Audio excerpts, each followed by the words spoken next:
Hey guys, welcome back to the channel. This time round we're going to be looking at the GYA533. This is going to be a setup video for this gyro, but we're going to be using the T16IZ to do it. And apparently you can do all the configuration directly on the transmitter. Let's get on with it.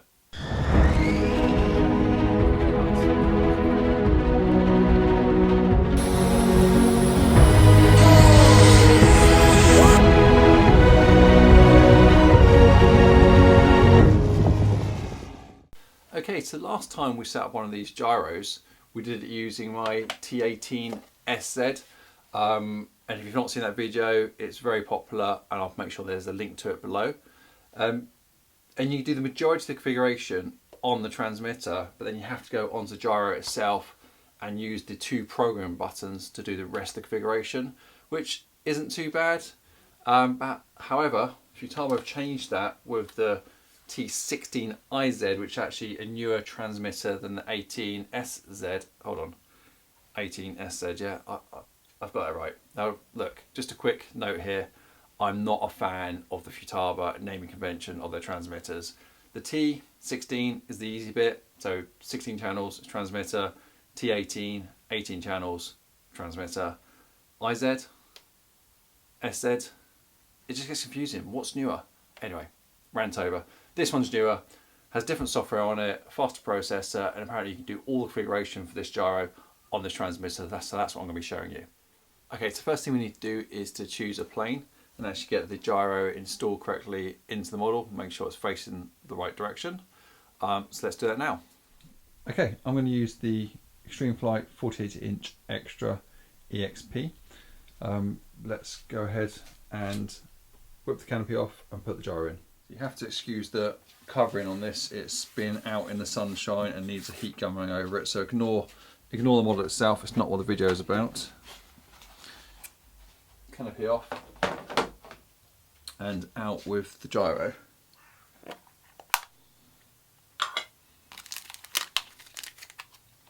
By the way, you do get instructions underneath the top cover for the gyro. It shows you how to configure it completely manually using the buttons here and how to set it all up, but I'll cover that for you. So first thing to note is the blue arrow, I think you can see that, is the blue arrow on the gyro. That's the direction the gyro should be facing. It doesn't matter if the gyro's sitting flat, on its side, upside down, or on the other side, but just make sure that blue arrow is facing towards the front of the aircraft. And the gyro will connect to the receiver via SBUS lead. So you have to have an SBUS compatible receiver, which I don't have in this aircraft. So additionally, I need to swap out the receiver, and I'm going to put in my standard R708 SB receiver, which I've used in a lot of my models, because it has got the SBUS and SBUS 2 connection at the bottom there. Now this is completely over the top. You could go for a much cheaper receiver. Just the main requirement is as long as you have an SBUS and as long as it is compatible with the transmitter as well. I'll come on to that. So give me a second, I'm going to throw this in here quickly, make sure the model works before I put the gyro in. Right guys, just to explain what I've just done, I've put in the new receiver, which is SBUS compatible. I've not put in the gyro because I want to show you that process. And what I've done is I've copied the model memory from my T18SZ onto the T16IZ. So just copied it across. Luckily the 16IZ, get that out of that menu, does convert the model and just says check it over. So everything's working at the moment. Ailerons, elevator, rudder and throttle. And just for a bit of safety as well, I've actually taken off the prop as well, just because I'm in the workshop by myself in case I knock the throttle switch. So we're back to where we are from the beginning. The only difference is we've got a new receiver in there, which is SBUS compatible. We've got the model set up on the T16IZ, ready to do the gyro. So the next step is to actually connect the gyro with the appropriate channels. So let's do that now.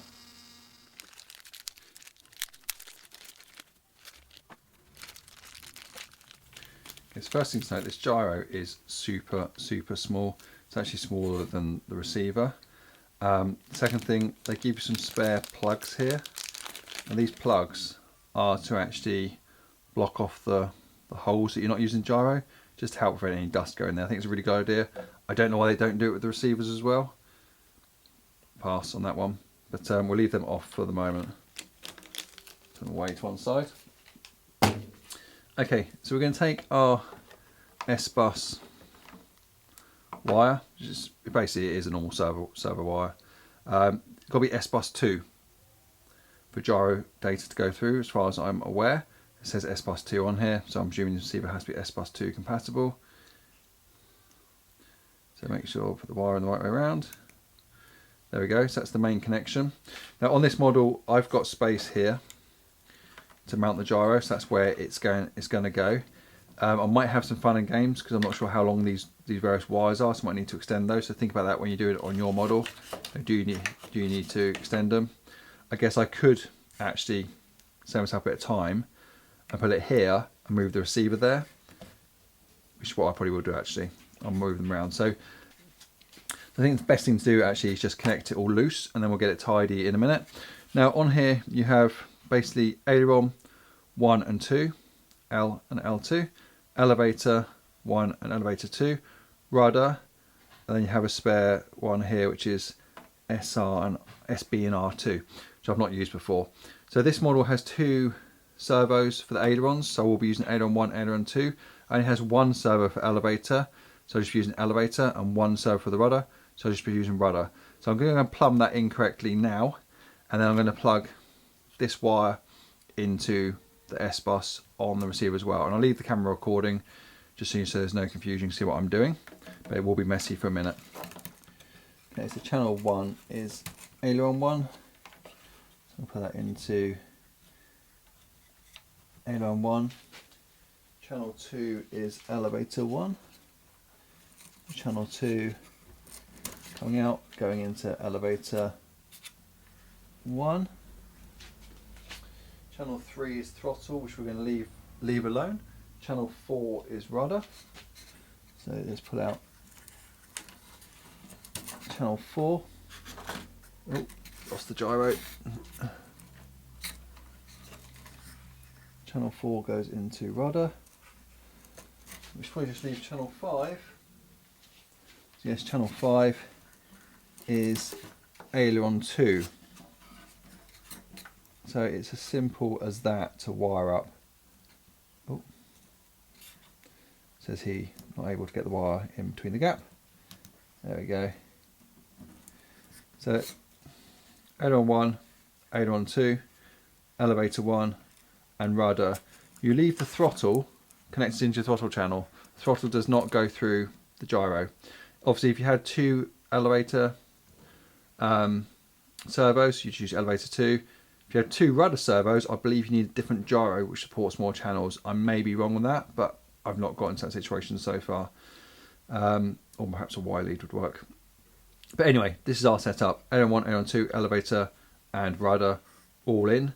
And then the other lead is the SBUS 2 wire to actually now power the gyro off of the receiver. So obviously on this model the power is coming through the main flight pack, which is for the motor. I haven't got a secondary in this, but it's coming through there, through the throttle cable to power the receiver. Let's pull this receiver out. And we'll tidy up this wires in a minute. And SBUS 2 connection is the one underneath. This is where I'm probably going to have to move and re-plumb everything, but I'll just show you the plumbing before I do that. That's right down the bottom there, hopefully you can see that from the angle.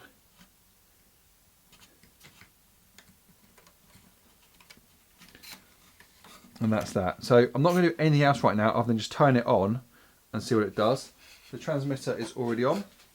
Connect up the main pack.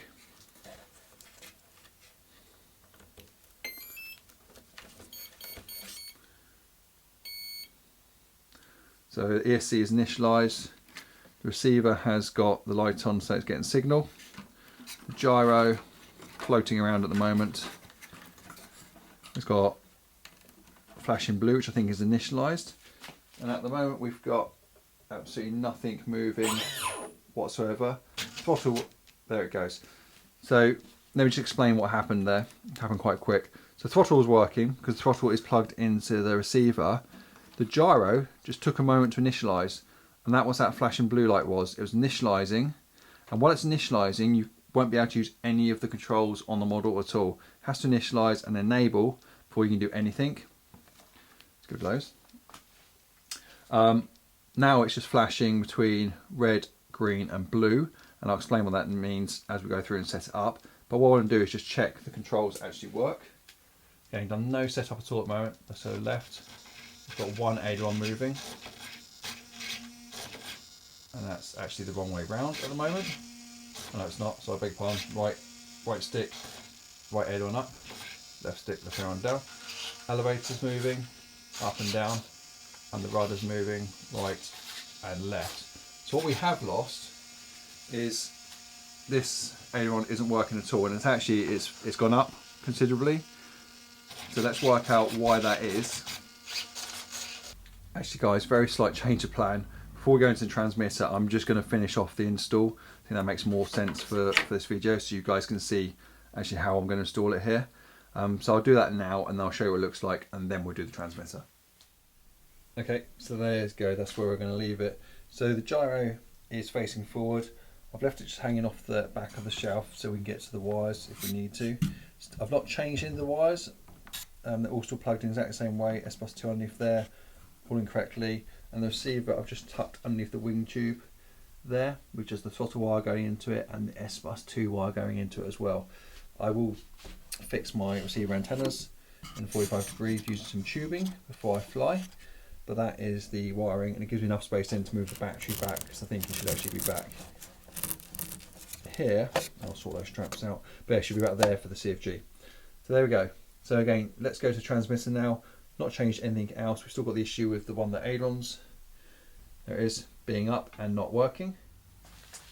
Okay guys, the next thing we're going to do is we're going to plug a wire into the PBOX ports on the gyro, and we're going to do that because we need to plug it into the transmitter.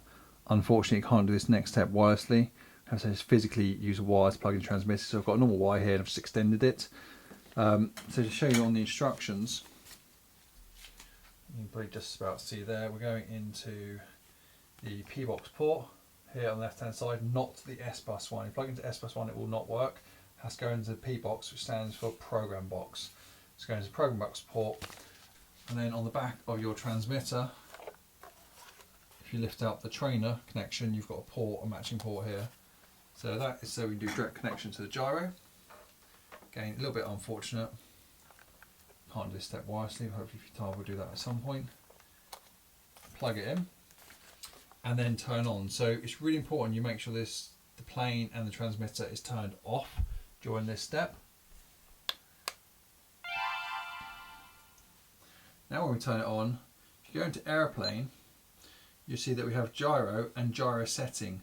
Now the older transmitters only have gyro on there, which is where you do your configuration, which I'll come back to. But gyro setting is new for the T16IZ. So inside gyro setting, GY settings transfer stands for gyro settings transfer, and it's a way of transferring your settings from another gyro, from one to the other. We can ignore that in this tutorial. You can go into start, hit yes. Now it's going to do a live read from the gyro, and you can hear and see the gyro initializing. So it's actually getting its power, the gyro and the receiver is getting power directly from the transmitter at the moment on this cable. Battery's not connected. So it's done the read, it's done the initialize. You can see at the moment it's come up telling me what my gyro settings are and the version number of the gyro. If I go into the basic menu and hit configuration, you now see all of this is enabled. If this lead wasn't connected, all these settings would be disabled. So if you try going in here, you can still access it, but everything's turned off. You can't change anything. Only when it's green can you change it. So gyro set direction, we've covered this already, but as a reminder, what way physically is this gyro? It's facing upwards, not left, down or right. What's the wing type? It's normal, not aileron. What's the tail type? It's normal, not V-tail. Servo type, they're digital servos, not analog servo. That's the difference there, digital at 285 Hz or analog at 70 Hz. We're using digital on this one, we're using Servos. And how do you want the SBR2 port configured? SBUS, was it for the rudder 2, or is it for channel 3 throttle, which I think is actually straight through pass through for throttle. If you do that, sometimes you might just want to do that to make your wiring tidier. Correct me if I'm wrong in the comments below. Page 2, This is where you then go through and reverse your gyro directions. So if this isn't servo reverse, it's direction reverse gyro. So for example, if the model was going to the left and the gyro is correcting it too much to the left rather than correcting it to the right, this is where you'd come in and reverse that. And you've got one of those for each of the different channels. Neutral offset is like a sub-trim for the gyro. Servo limits is like endpoints. How far are you going to allow the gyro to travel, make that servo travel? For all the channels there, all 6 of them. Holding power, I've not covered before, so I'm going to skip over it. And then reset the data. So if we come out of config and go to SBUS basic, this is really important. This is why only one of my ailerons is currently working. So this actually maps the channels through the gyro, so through the SBUS connection basically. So aileron channel 1, elevator channel 2, rudder channel 4, aileron 2 channel 6. Now my aileron 2 is actually on channel 5, which I'll show you how to check that in a minute. I'm going to change it while I'm here. Click that, channel 5, and that will immediately start working.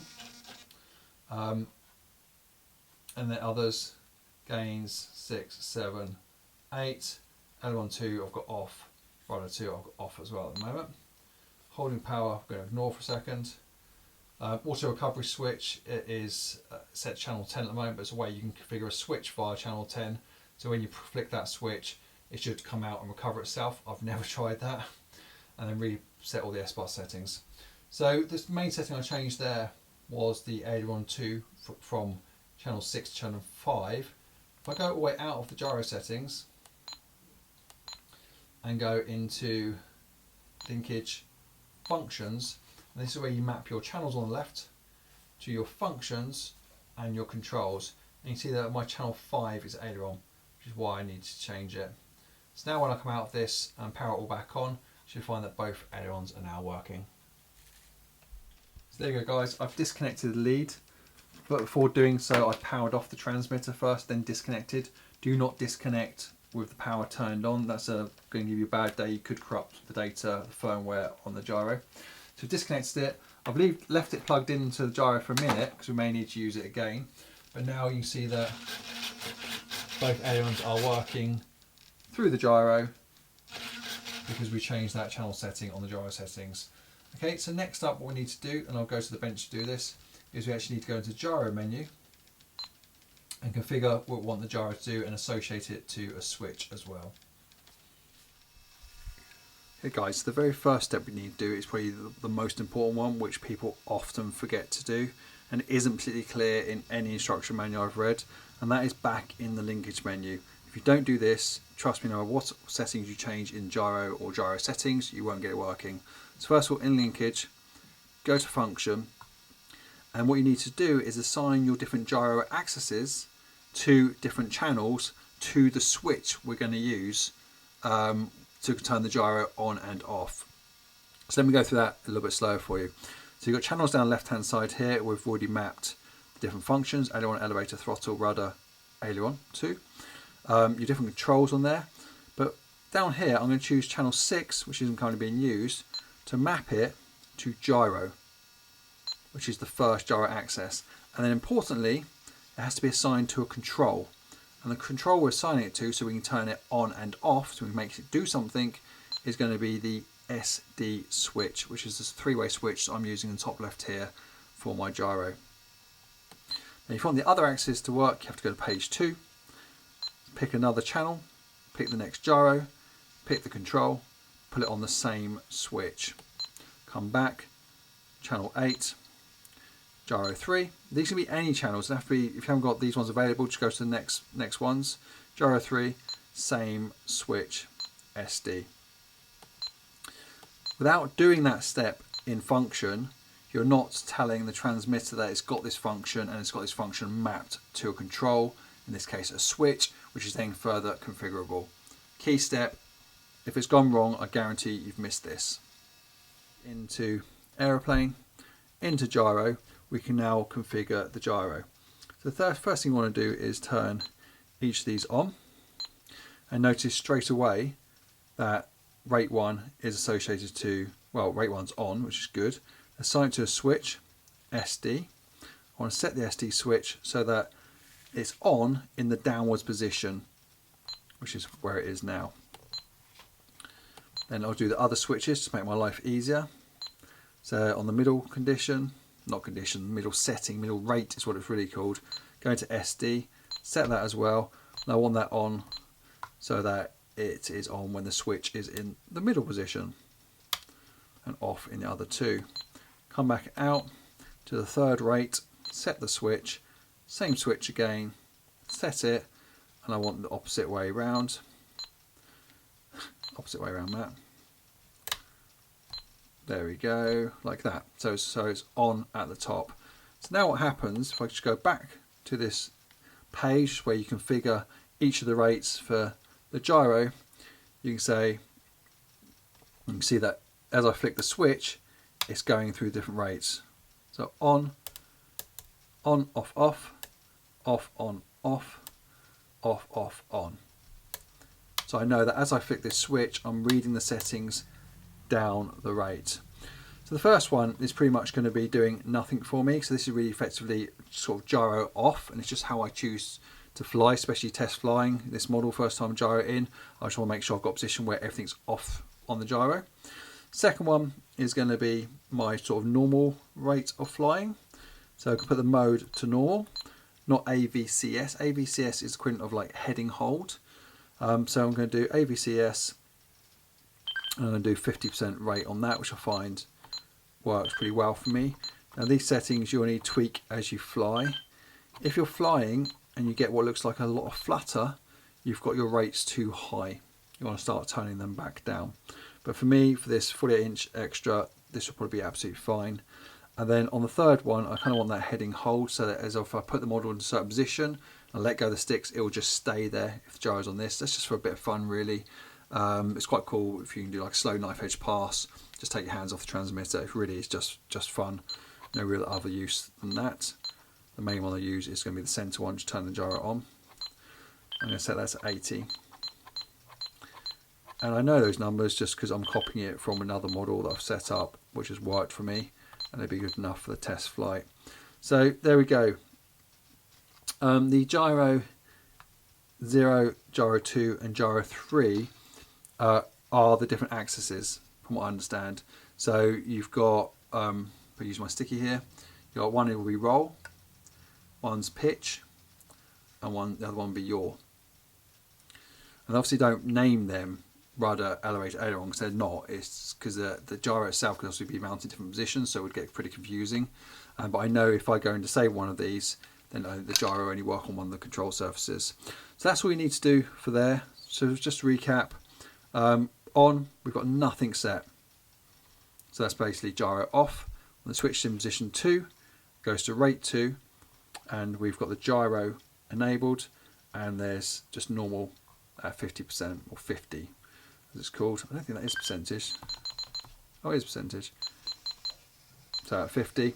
And then finally we've got the heading hold at rate 80. So that right now is probably good enough to test it. Let's give it a go. Okay, so we're back on the plane. Just check controls are working. Yeah, ailerons, rudder, etc. So we've got the gyro configured on the switch now, on the SD switch. You can see at the moment we've got a flashing, I think you just about to see it on the screen, green, blue and red switch. If I flick the SD switch on, you see on the right hand side the green switch comes on. Click it on again, we've got red, and that's just going through different modes as per the configuration on that switch. So it shows the switch is doing something to the gyro. So we know the first one is off. Let's leave it off and just give the plane a little wiggle. And nothing's working, no servos are moving. When I say nothing's working, the gyro's not doing anything at this stage. Now when I flick it onto the first gyro setting, which is just main gyro on, to give me more of a stable flight, and this is when I'm expecting the control surfaces to move. So if we try the yaw, I can see at the back, if we just see it, the rudder is moving. So if I yaw the model to the left, the rudder is put in right rudder. left, let's go left rudder. So it doesn't need reversing, so right way around. I will show you how to reverse it though, just in case, but mine doesn't. Let's roll, so we're going to put the left wing down. Try again, left wing down, and the right aileron comes up to correct, that is correct. So left wing down, right aileron came up to correct. It's really important, guys, you take your time in checking this. Sometimes it's hard to see what's going on, and also check the elevator as well. But what I want to do now is reconnect the transmitter back to the plane so I can show you how to change some extra settings here in case it's not right for you. So we'll do that by turning everything off, plane first then transmitter.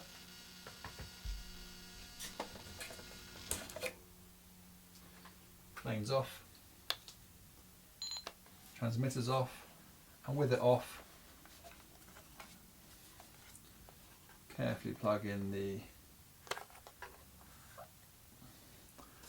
wire which goes into the PBOX port on the gyro. Plug that back in, make sure it's the right way around. And with that plugged in, just turn on the transmitter. Back into airplane, nothing's going to happen at the moment, but go back to airplane, go into the new gyro setting option, hit start, let it read the gyro and initialize.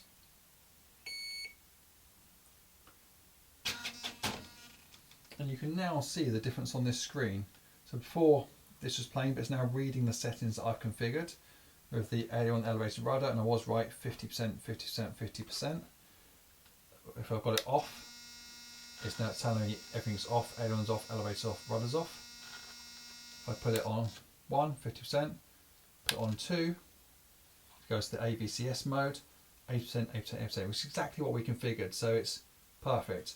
So now let's go into the basic menu and we'll do the configuration. We've set all this already, we don't need to change any of this, we're just going to recap on it. But this is where you reverse. So page 2, gyro direction. So the direction the gyro is going to move in if there's an issue. And you see that I've reversed my ailerons, aileron channel 1 and aileron channel 2. So I'm using separate servos for each aileron in this model. And the elevator's reversed and the rudder's reversed as well. So if it's going the wrong way, just come in here, click it, say you're sure and press yes. Disconnect it all, turn the transmitter back on, turn the plane back on by plugging in the battery and test it. Don't test it where you've got the wire connected. Test it by disconnecting it properly. And mine are going to be like that. So that's where the gyro direction reverses. If you find you've plugged it all in and there's a little bit of trim needed in here, come into the neutral offset and adjust it here. I've never had to do this, but that's what that is for. Servo limits we've all covered already. It's like endpoints, so how far the servo can travel. This is how far it can travel under the control of the gyro on all 6 channels. Holding power I'm not going to cover because I don't know a lot about it at this stage, and then resend later. So we are now ready to rock and roll. There's nothing else to show you. We've already been to SBUS basic where we map our channels to our gyro settings, but there they are in case you're having issues with yours. So you can see that I've got my aileron, elevator and rudder mapped to 6, 7, 8, which is what I did in my functions earlier on. The ones that I'm not using should be inhibited, so disabled effectively. Holding power, that's my setting there, not touched it. Recovery switch, I've not got configured to a switch, but it's mapped to channels 10, function 10. And that is it. So this model now is ready to rock and roll. So let's wrap up this video. So guys, that's pretty much it. So we have installed the gyro into the plane today. We've put a new receiver in there as well because we had to use SBUS 2. We've configured it using the T16IZ transmitter, which I think you've got to agree is definitely easier than pressing the two little tiny buttons on top of the gyro and going through some crazy sequence to change settings. Although having said that, that's how I did it last time and it was absolutely fine when I was using the T18SZ. I do like the options on here. I don't like the fact that you have to run a wire from your transmitter directly into the PBOX port on the gyro. Having said that though, you're probably only going to do this once, and that's when you initially set up the gyro in a particular model. So it's not too much of a big deal.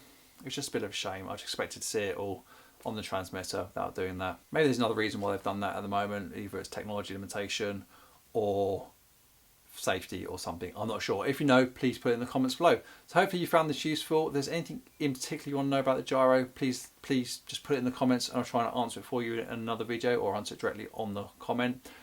Use gyros at some point when I know more about them. I will do an advanced video. Something I've been asked to show as well is setting the gains directly onto a dial, because that'd be really useful. So when you're flying the model, you can tweak the gains up and down so you can get it just right for you. I've not done that yet, but when I do, I'll make sure I record it. Cheers guys, I'll see you next time round.